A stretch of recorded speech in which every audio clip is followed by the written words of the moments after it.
Welcome back. We are into the final leg of our course, only a few lectures remain now. What we have done in our last lecture is that we described all the real numbers which are expressed by a continued fraction which is ultimately periodic. We actually proved this very interesting result that these are nothing but quadratic irrationals. What are quadratic irrationals? Quadratic irrationals are these numbers which are solutions to ax square plus bx plus c equal to 0 or which are also called the zeros of this degree 2 polynomial. Here we have that a, b, c are allowed to be any integers, but there is a small condition that b square minus 4ac has to be a natural number. This is because we want all these roots, the zeros, to be real numbers, and further we also demand that this b square minus 4ac be not a square, because we are looking at the numbers which are irrational, the numbers which are not rational numbers.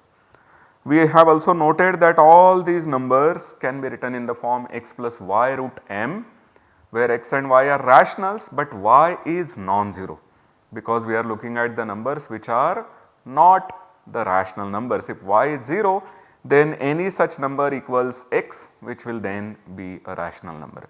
So, we are looking at all these type of numbers and we proved that they are nothing but the ultimately periodic continued fractions, where ultimately periodic is defined in this slide. It means that after a stage the partial quotients keep repeating periodically.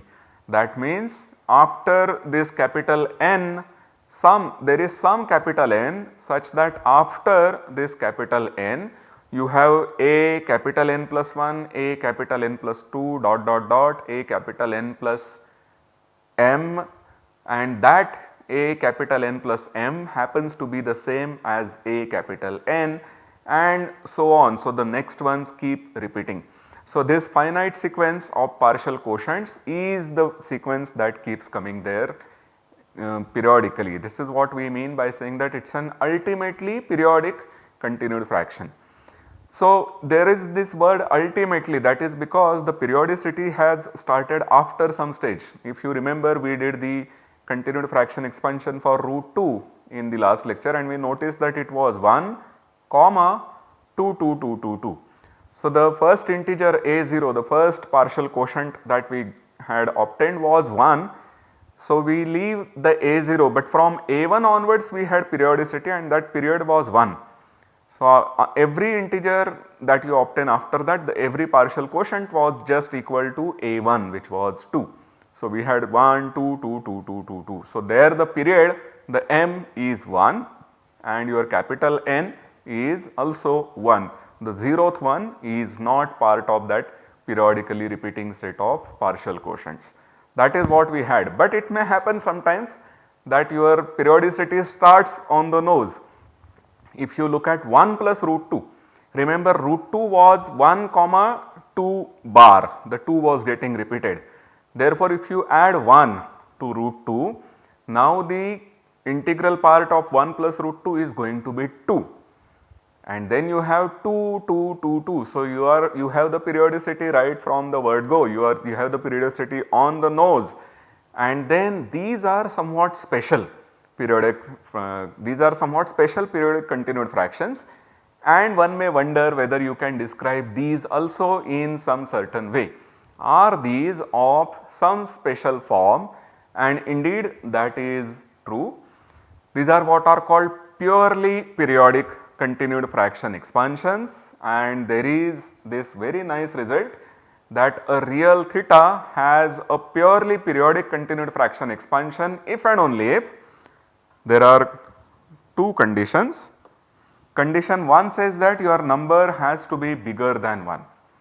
So, the number theta has to be bigger than 1. If the theta has to have a purely periodic continued fraction expansion, it should be bigger than 1 and minus 1 less than theta prime less than 0, where theta prime is the conjugate of theta. So, let us understand this result first. We are saying that we have this theta whose continued fraction expansion is purely periodic, that means it is starting from the word go, from A0 we have the periodicity. So, A0 has to be equal to one of the ANs appearing later, and therefore, A0 has to be a positive number. A0 cannot be negative and A0 cannot be 0. So, A0 has to be 1 or more. So, this condition that theta has to be bigger than 1, that is very easy to see. The second condition is that the conjugate, now what is a conjugate? We have that our theta, if it has a purely periodic continued fraction expansion, it has an ultimately periodic continued fraction expansion. It just happens that the periodicity starts from the word go. So, this theta satisfies the condition in the previous result, and therefore, this theta has to be a quadratic irrational. At least that much we have. Beyond quadratic irrationals, this theorem does not make sense, right. So, theta has to be a quadratic irrational, therefore, the theta should satisfy a degree 2 polynomial. So, if theta satisfies say ax square plus bx plus c equal to 0, then we have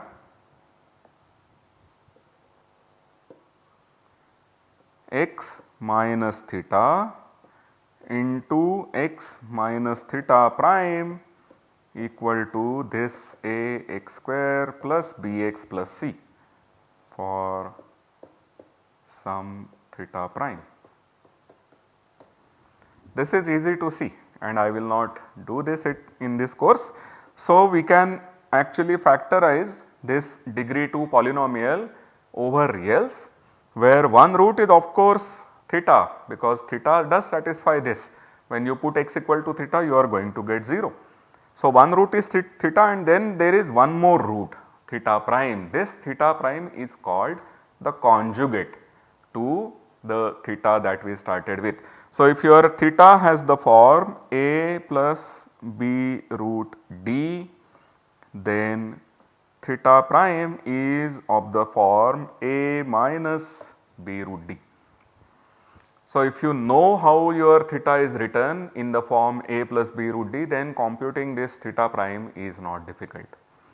But the condition now says that your theta is bigger than 1, and then this theta prime has to be negative number, but it cannot be a very large negative number, it should be between 0 and minus 1, and it should not be equal to any of these two. It is an irrational number, so of course it will not be equal to any of these two. So, it should be between minus 1 and 0, this is the condition. So, the condition is that the quadratic irrational that you start with, if it is bigger than 1 and its conjugate theta prime is between minus 1 and 0, then the theta has a continued fraction expansion which is purely periodic. And similarly, in the converse would say that if you have a purely periodic continued fraction expansion for your theta, then theta should satisfy these two conditions. We are not going to prove this theorem in this course, but we will use it.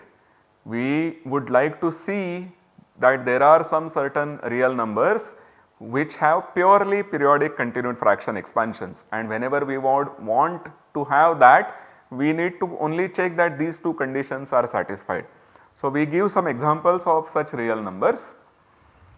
The numbers root d plus integral part of root d and 1 upon root d minus integral part of root d, these are some examples of such real numbers. So, in fact, if your theta is root d plus integral part root d, then of course theta has to be bigger than 1. Here d is not a negative number, we are looking at real numbers. So, we are looking at a plus b root d where d is positive. Okay. So, d is of course real, therefore, this is when we talk about square root d, note that square root actually may mean positive or negative. For instance, square root of 4 is the number 2 and also the number minus 2. So, let me just take a minute to explain this symbol for you. Whenever we have a symbol, I may have told you initially that the number p by q, that is an expression to write some certain number, and that expression means that its particular number which when multiplied by q gives you the number p. So, p by q is that number where when you multiplied by q you get p. So, 1 by 2 is one particular point, one particular dot on the real line which lies exactly halfway from 0 to 1, and we call that 1 by 2, we are giving the name 1 by 2 to this number because this number has the property that when you multiply that number by 2 you are going to get the answer to be 1. Now ideally whenever we want to write a number in this way, there should be a unique number. It should not happen that there are, if you use some certain way to denote a number, but some another number is also possibly expressed in the same way. We would like to try and avoid such situations, because if there are such multiple possible numbers which can be written in the same way, then it leads to confusion. So, if you talk about root of d, then ideally it is the number whose square equals d. That is what we mean by root d. But there are two such numbers. Whenever your d is not 0, and let us say we are taking positive because we do not want to go into the realm of complex numbers. Whenever you take d to be positive, let us say if your d is 4, then square root of 4 can be 2 and it can also be minus 2, because both plus and minus 2 have the property that their squares will give you 4. So, when you write square root of 4, you should actually tell what you mean by this, and I am sorry for not having explained this earlier, but luckily I realized it now, and so I would like to emphasize here that whenever we put a root, we always mean the positive number. Note again that d is positive. So, we are within the real numbers, and therefore it is clear what is a positive root and what is a negative root. We do not talk about positivity and negativity when we have the d to be imaginary, because that would lead to further complications. Let us not go into that. So, now our root d is positive. By convention, this is bigger than 0, and of course, we have the integral part of root d. Since root d is bigger than 0, and if your d happens to be a non-square, that would mean that anyway d is an integer, and so root d will be 1 or bigger. Therefore, the integral part is also 1 or bigger. So, both these quantities would certainly add up and give you that you have something which is bigger than 0. In fact, you have something which is bigger than 1. So, this number theta, which is root d plus integral part of root d, that is bigger than 1. So, we are done with this. Now, we consider theta prime. So, I told you that if your theta is of the form a plus b root d, then the prime, the conjugate is a minus b root d. So, here the conjugate would be integral part of root d, which is simply an integer, minus root d. Now, integral part of any number is less than or equal to that number, and if you add 1 to the integral part, then you would have gone beyond the number. So, when you remove the integral part from any number, what you get is the fractional part, and we have noticed that the fractional part can be 0 or it can be something which is less than 1. Here we are taking the negative of the fractional part, because we are taking the integral part and remove the number from that. Root d is our number and we are looking at integral part of root d minus root d. So, here we get some number which is negative of the fractional part. So, it is going to be between minus 1 and 0, and being an irrational number, it is not going to be equal to any of these two. So, we have that your theta prime is negative and it lands between minus 1 to 0. So, the number theta equal to d root d plus integral part of root d satisfies both these definitions. So, it has to be a purely periodic continued fraction expansion. We will remember this and we are going to use this, that root d plus integral part of root d is always a purely periodic continued fraction expansion. Alright. So, we are done with these quadratic irrationals and expressing them as continued fractions for the time being. Now, what we are going to do is to consider a little bit of very basic algebraic number theory. This is something that we are going to use in solving the Brahmagupta equations. So, what we do here is the following: we take a square free D. Square free means that there is no square which divides D. Earlier we were looking at non-square D. So, for instance 8 is a non-square D because 8 is not square of any natural number, but 8 is not square free because 4 divides 8. So, when we are writing the corresponding, this is called q root D. When we are writing this q root D, we will consider only the square free D. The reason being that if I have x plus y root 8, then this can also be written as x plus 2y root 2.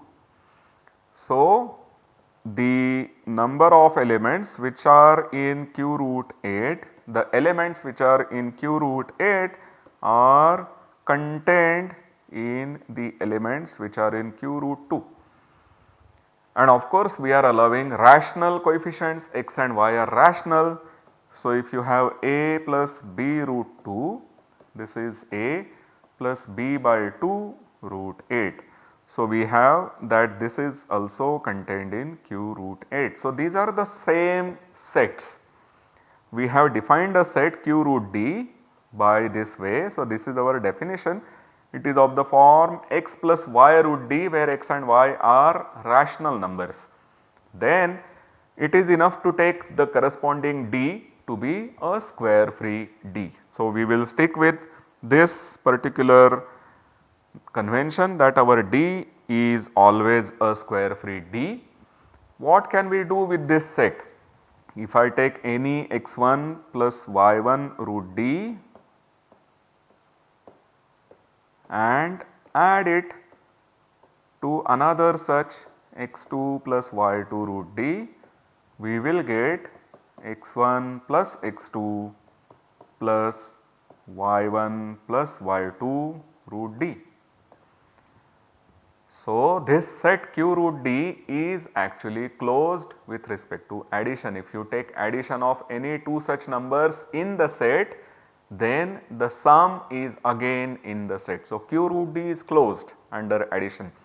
There is the 0 which can be written as 0 plus 0 root D. Therefore, this q root D has the additive identity and it also has the additive inverse x plus y root D plus minus x plus minus y root D is going to give you 0 plus 0 root D. So, q root D is a group with respect to addition. You also have the multiplication defined on it. We can write x1 plus y1 root D into x2 plus y2 root D as we have x1 x2 plus y1 y2 D plus now the coefficient for root D, that is x1 y2 plus x2 y1 root D. Because xi are rationals, yi are rationals, we see that these two numbers are rationals. So, the set is closed under multiplication also. You have rational coefficients and you are taking the sum and product and you again have rational coefficients. There is the element 1 which is 1 plus 0 root D. So, you have that there is multiplicative identity. We of course have the associativity for both addition and multiplication. So, to check whether we have group structure, the question that we should ask is whether we can divide by every such x plus y root d and remain in x plus y root d. This is something which is very important. In the very first few lectures we have talked about divisibility in natural numbers, and the important thing for us was that whenever you divide a natural by another natural, we do not want to go outside the natural numbers, we wanted to be in the same set. So, here also we are asking whether we have one particular element of q root d, another such element, and let us assume that the element that we are dividing by is non-zero, because we know that we are not going to divide by 0 in, and then if you divide by 0 you will not remain in this set, you will get something called infinity. Let us not go into that, let us remain in our finite world. So, we are dividing by a non-zero number, and the question is, can you divide by a non-zero number? And that is true, you can actually divide by a non-zero number and you will remain in the set q root d. This is something that we have already seen when we have computed the continued fraction expansion for root 2, root 3 and so on. There were instances when we had 1 by root 3 minus 1 for instance, and we needed to multiply both sides by root 3 plus 1, root 3 plus 1, and we obtained some rational combination of 1 and root 3. So, this is indeed true that you can divide by a non-zero element in q root d. So, the set is first of all equipped with addition and multiplication, and with respect to addition it is a group, with respect to multiplication all the non-zero numbers form a group. There is another way to see this. We have this norm map defined on q root d. What does the norm map do? Note that this is nothing but x plus y root d into x minus y root d. If you take the product x plus y root d into x minus y root d, we get x square minus dy square, which is what we have, and the coefficient of root d happens to be x into minus y plus y into x. So, it is xy minus xy and that becomes 0. So, we have that this norm is always a rational number, x square minus dy square, and if you have x and y non-zero, x y is not 0. If you have that the product is non-zero, then norm of x plus y root d is also not 0. This is because if you have any rationals giving you 0 solution for x square minus dy square, that would mean that d is of the form x square by y square, and we have taken d to be an integer which is not a square. In fact, we have taken d to be square free. It is not a square and it is not even divisible by any square other than 1 of course. So, this d cannot be square of some integer, it also cannot be square of any rational number. I told you in some of the last lectures that this is going to use the fundamental theorem of arithmetic, that if you have a non-square then its square root is not a rational number. So, you are not going to get solutions to x square minus dy square equal to 0 where one of the x and y is non-zero. Of course, if you have y to be 0, you get x square equal to 0 and so x is 0. If x is 0, you get dy square equal to 0 and then y is 0. So, if any one of them is 0, other is also 0, and you have no solutions when none of them is 0. That would mean that the norm x plus y root d is 0 would imply that x is 0 and y is 0. And in fact, turning it in the other way, if you have that if any of them is non-zero, your norm cannot be 0. So, if your x plus y root d is a number where the product is not 0, then 1 upon x plus y root d is nothing but x minus y root d upon norm x plus y root d. we have noticed that this is a rational number, of course, x square minus dy square, and it is not 0. So, you can divide by a rational number. You can always divide by a rational number and be in the set of rational numbers. So, you will divide by this rational to x, you will get a rational, you will divide by that to y and you get a rational. So, ultimately this number is again in q root d. So, this tells you that you can always divide by a non-zero element of q root d and remain in the set q root d. This is all encoded in this sentence that the set q root d is actually a field. Just like we have seen the notion of a group, there is also the notion of a ring, and here we have that there is a notion of a field.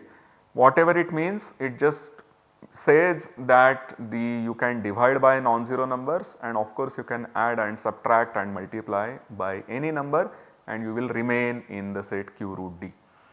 Now we noticed that any number which is here in q root d, suppose it is of the form m plus n root d,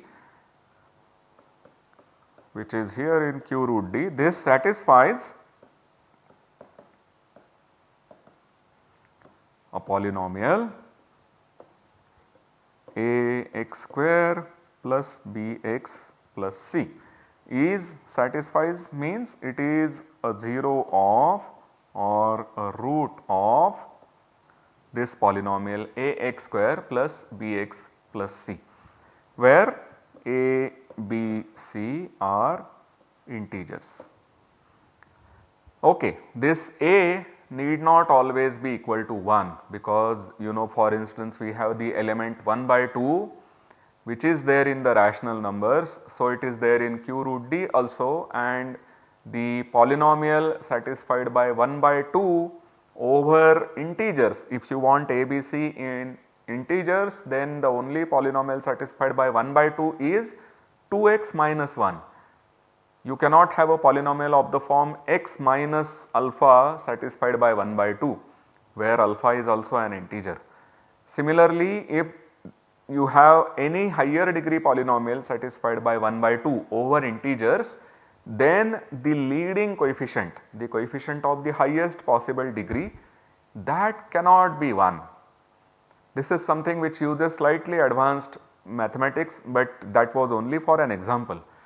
So, what we have is that if you have a number in q root d, this number a need not always be 1, but we would like to take numbers where this a is also equal to 1. We call such numbers to be algebraic integers. So, these are the elements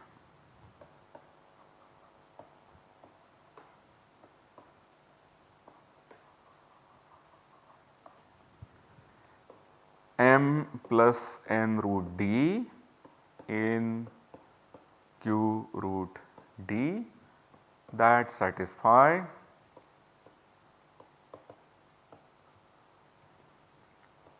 x square plus bx plus c equal to 0, with b and c being integers. So, for instance, if you are looking at rational numbers which satisfy such polynomials, it will turn out that those are nothing but integers.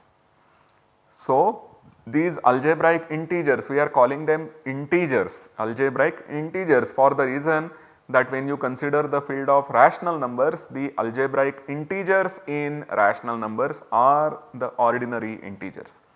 That explains the nomenclature. What happens later is that all these elements form a ring. You can add such elements, you can subtract, 0 is there, associativity of course holds in the whole complex numbers. So, we will not keep mentioning it again and again. So, the set of algebraic integers is a group under addition. You can multiply by 2 algebraic integers and get an algebraic integer. Of course, the element 1 is there, but we have problem when we come to division. Of course, 1 and 2, these are algebraic integers because these are ordinary integers. but you cannot divide 1 by 2 and get an algebraic integer. 1 by 2 is not an integer. Any algebraic integer which is a rational number has to be an integer. So, you cannot divide by them, but you can definitely multiply by them, and therefore, it is an interesting question to determine all the elements by which you can divide within the set of algebraic integers. These elements are called units, and we will see a very nice way using continued fractions to describe the set of all units in a given Q root D, and it will also lead us to what is known as the Brahmagupta equation. So, this is something that we are going to conclude our course with. I hope to see that you will stick until then. Thank you very much.